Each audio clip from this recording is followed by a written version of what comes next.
accept this gift. I said, what's the gift? He said, well, the single most significant compilation of historical records and family records are held by the Mormon Church.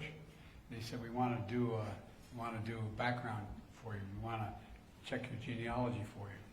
And they ended up showing up 5 months later with 6 volumes. And one of them pointed out that on one side of the family, the ones that came from County Louth, they started off in New Orleans. And I've warned them, I could have stayed, I would have been in a bit of trouble. Folks, look, Mr. Speaker, and I want you to know that diplomat Shane Leslie once wrote, every St. Patrick's Day, every Irishman goes out to find another Irishman to make a speech to. So thank you for allowing me to find you. Mom, it's okay. Look, I'm glad I found all of you, because no matter how much we debate, no matter how much we disagree, we always have been able to come together as friends of Ireland. And, the friendship goes back centuries, but today is an important period, an important milestone. Nearly 100 years of diplomatic relations, Taoiseach, and every 100 years of Ireland and the United States. So, Mr. Speaker, thank you for hosting us today. It's a tradition I've always enjoyed. And Taoiseach, thank you for joining us again.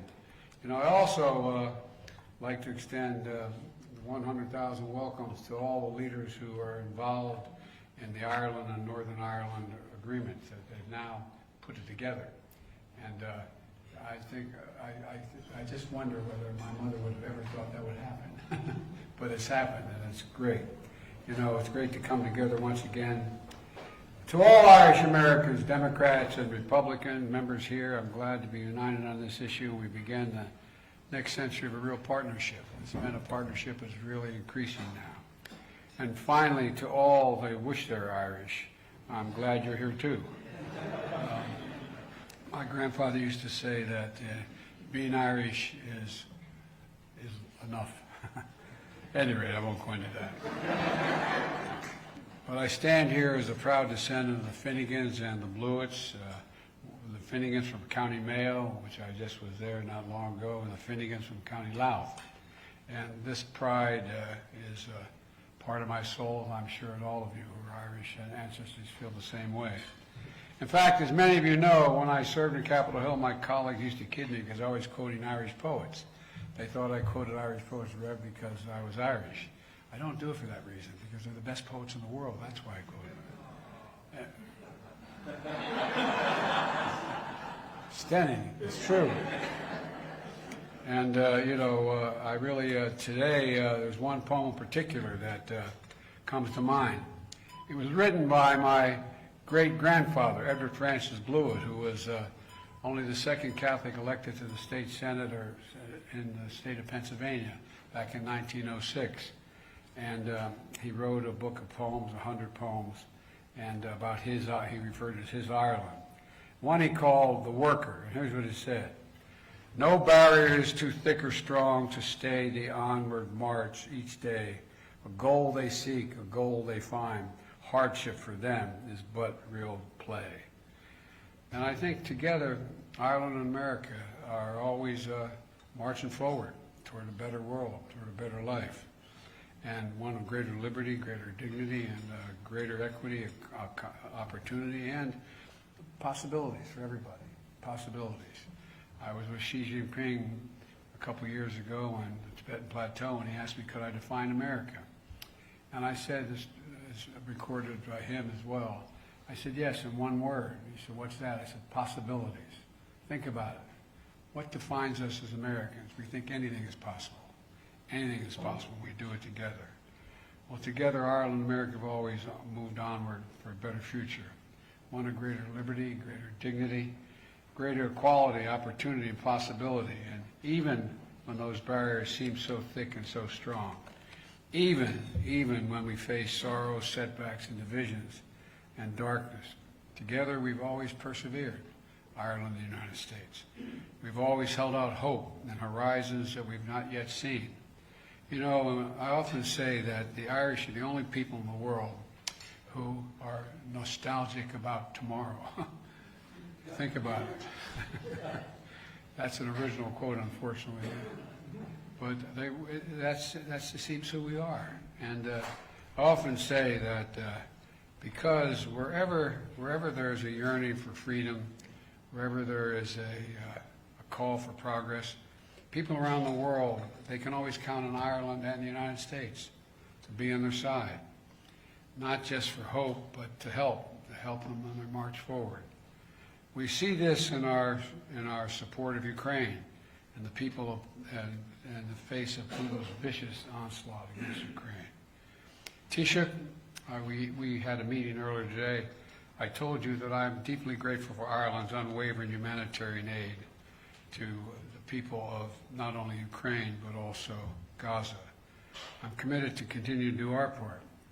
I'm confident the vast majority, and excuse me for saying this, but I think a vast majority of members of Congress are willing to do their part and to continue to urge every member in this room to stand up to Vladimir Putin. He's a thug.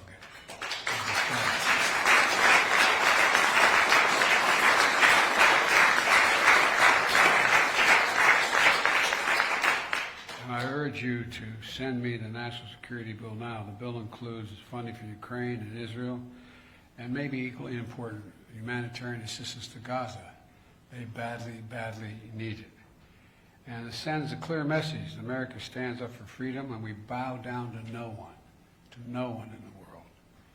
You know, I said in Belfast last year, where we marked the 25th anniversary of the Belfast Good Friday Agreement, I'm also committed to protecting peace and progress in Northern Ireland.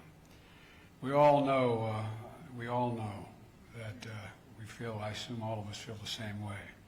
That includes Northern Ireland's newest leaders, Minister O'Neill and your Deputy First Minister. Are you guys here? Stand up.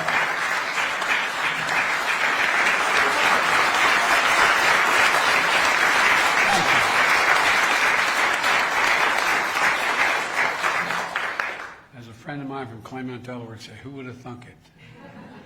Thankfully, you're here. Look, both of you reminded us to put across the aisle and rise above long-standing disagreements.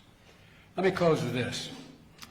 I think we stand at an inflection point, not only in American history, but in world history, where the decisions we make now are going to determine what the next 3, 4, 5, 6 decades are going to look like. And I believe history's watching. I think history is watching.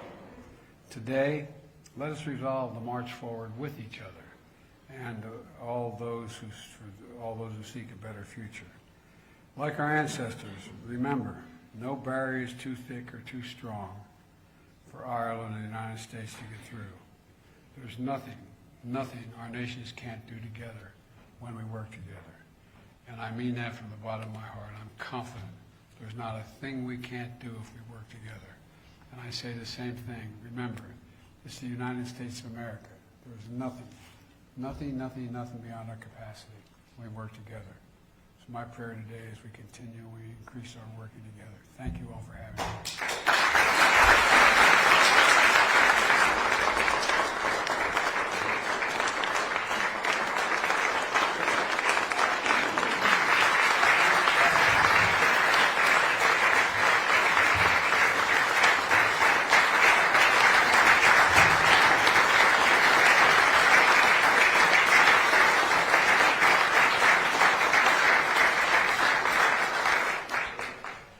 Thank you for your remarks, Mr. President. And our next guest, though he is now leading the country, and I believe he is the youngest to ever hold his office, he started out, you may not know this, as an intern in these very halls more than 2 decades ago.